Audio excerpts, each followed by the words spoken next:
ಯಾವುದೇ ಕೃತಕ ಬುದ್ಧಿಮತ್ತೆ ತಂತ್ರಜ್ಞಾನ ಬಂದರೂ ಕೂಡ ಕೃಷಿ ಮಾಡದಿದ್ರೆ ಯಾರ ಹೊಟ್ಟೆಯೂ ಕೂಡ ತುಂಬುವುದಿಲ್ಲ. ವ್ಯವಸಾಯ ಇಲ್ಲದಿದ್ರೆ ದೇಶದ ಅಭಿವೃದ್ಧಿಯೂ ಕೂಡ ಸಾಧ್ಯವಿಲ್ಲ.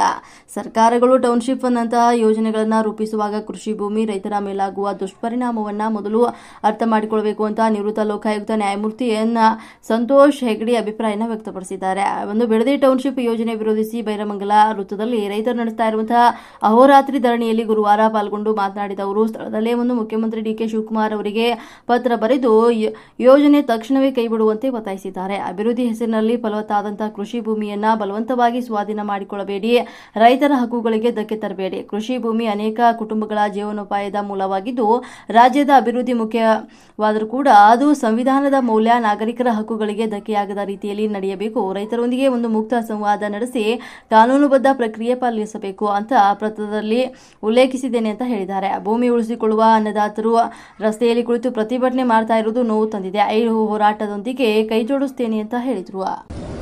ಅದು ನಿಮಗೆ ಬಿಟ್ಟದ್ದು. ನಾನು ಬಂದಿದ್ರಿಂದ ಏನು ಲಾಭ ಆಗಿದೆ ಅನ್ನೋದು ವಿಚಾರ. ಆದರೆ ಈ ಒಂದು ಸಮಸ್ಯೆ ಬಹಳ ಗಂಭೀರವಾದ ಸಮಸ್ಯೆ.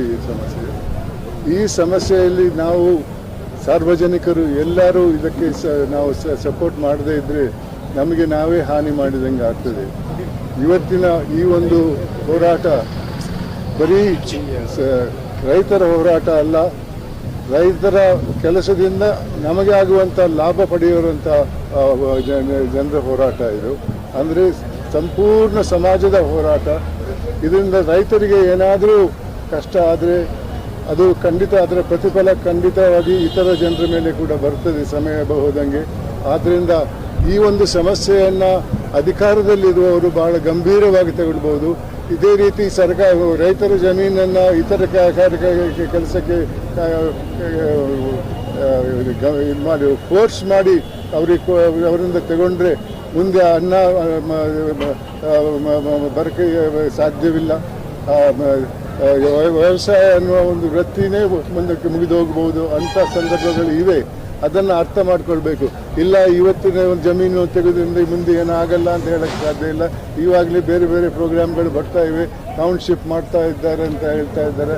ಆ ಜಮೀನನ್ನು ಯಾರಿಂದ ತಗೊಳ್ತಾರೆ? ರೈತರಿಂದ ಮಾತ್ರ ತಗೊಳ್ತಾರೆ, ಹೊರತು ಇತರರಿಂದ ತಗೊಳ್ಳಲ್ಲ. ಈ ಒಂದು ವಿಚಾರವನ್ನು ನಾವು ಗಂಭೀರವಾಗಿ ಮಾಡಬೇಕು.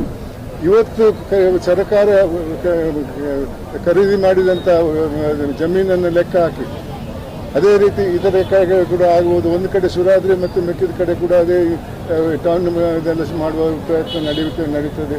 ಖಂಡಿತವಾಗಿಯೂ ಇದರಿಂದ ರೈತರ ಸಮಸ್ಯೆ ಗಂಭೀರವಾಗಿ